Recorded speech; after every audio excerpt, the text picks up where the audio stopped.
An unprecedented World Cup stunner ahead of the United States round 16 matchup tonight with Belgium.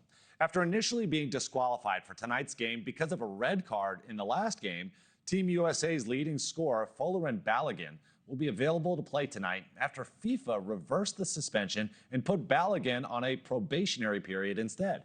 Sources tell NewsNation that review came after President Trump called FIFA.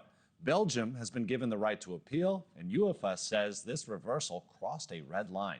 Joining us live now, Twila Kilgore, former interim head coach for the U.S. women's national team. Great to see you this morning.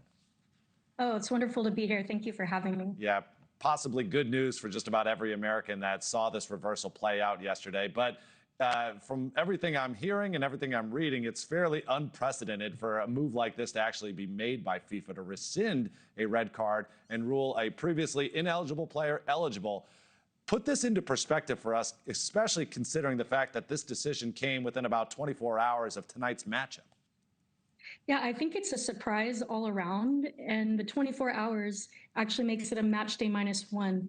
So as exciting as it is for us, and it definitely moves in our favor, having one of our best players available, it's also interesting for both teams to have prepared one way all week and need to make a little shift. Yeah, tell me a little bit about sort of how a soccer team prepares, right? And as you said, it's not just one side. USA has been planning to play without him for a full week and practicing that way. Belgium has been preparing as if they did not have to deal with the leading scorer. So how does that change things for tonight's matchup? You know, I think Belgium right away is immediately more interested in defending the space behind them, making sure that Balogun isn't dangerous in and behind. And the U.S. is looking to stretch them right away and stretch the field with his runs in behind.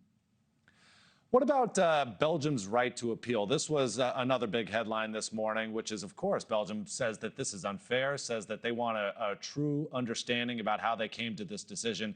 What's your understanding about how that appeals process works and potentially maybe rescinding the rescind that just happened? Like, is that possible? Could all of a sudden this be reversed another way? I think anything's possible at this point. We don't have a lot of information coming directly from FIFA itself about that process. And so both teams need to be prepared for anything. And I think that's part of tournament play, that we have to adapt, we have to move on, we have to control what we can control. And both teams will be assuming that he's going to play and prepared to adjust if not.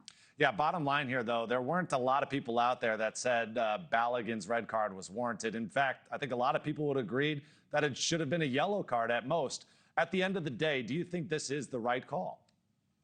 I do. I absolutely think it's the right call. And the way it came to be is interesting and a surprise, but it's definitely the right call at the end. Yeah, so what do you think about that? This reporting that President Trump got involved, somehow influencing this decision, adding to the unprecedented nature of all of it? You know, I'm going to take a coach's aspect and look at this and just say that coaches aren't focused on those things. They're thinking about their team and what they can control. And I'm looking at this game as a fan and just going, all right, what's next? How are we going to beat this team? And I'm just excited about that. All right, let's look more forward thinking. Tonight's matchup, what do you see playing out? How does the USA really need to capitalize here? I think first things first, they need to stop De Bruyne from playing forward and limit the balls that he might be able to get, continue to play in those wide areas, look to get in and behind, and hopefully we'll finish our shots early. And then it comes down to game management. As we know, this Belgian team likes to score late in games. Yeah, I'm told that they are a feisty matchup tonight. Belgium, especially if they have a little bit more adrenaline pumping through them, given the fact that everything that's played out over the last 24 hours. Twila Kilgore, thank you very much for your time. Go US, right? Absolutely. All right, Twila, thank you very much. By the way, this is only the second time FIFA reversed a red card during the World Cup. So all the way back in 1962, they did the exact same thing for a top Brazilian player after a lobbying campaign that included Chile's president. He was able to play in that final round, and get this, Brazil ended up winning that World Cup that year. So let's hope the same thing can be said for the Team USA. Thank you for watching. Subscribe below and download our NewsNation app right now on your phone, and you will get fact-based, unbiased news for all Americans.